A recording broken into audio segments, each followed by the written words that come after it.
When Peter was a young boy, his father told him a story about Albert Einstein. His father said that Einstein had given him a piece of advice that he had never forgotten: always be silent in 5 situations. The first was when you were angry. The second was when you were sad. The third was when you were worried. The fourth was when you were tired. And the fifth was when you were happy. Peter never really understood the advice.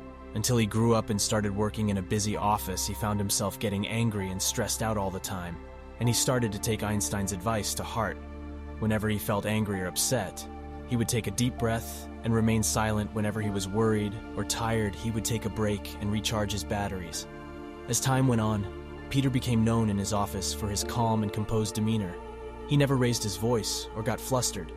Even in the most stressful situations, his colleagues often came to him for advice, and he was always happy to help.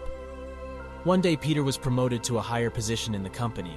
He was now in charge of a team of people, and he knew that he would have to work even harder to maintain his composure. But he was ready for the challenge. He knew that the power of silence was his greatest weapon. Over the years, Peter continued to live by Einstein's advice. He remained calm and collected in all situations, and he found that he was able to achieve more than he ever thought possible. He learned that sometimes the most powerful thing you can say is nothing at all. In the end, Peter realized that the power of silence was not just a piece of advice from Einstein.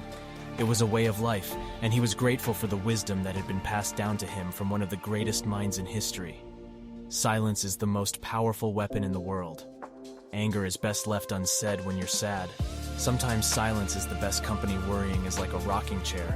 It gives you something to do, but it gets you nowhere.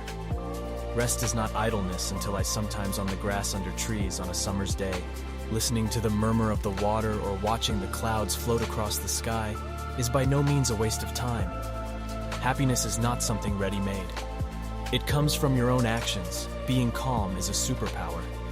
The greatest self is a peaceful smile that always sees the world smiling back. The quieter you become, the more you can hear. Let your words be few, and your thoughts be deep. When words are scarce, they're seldom spent in vain. It is better to remain.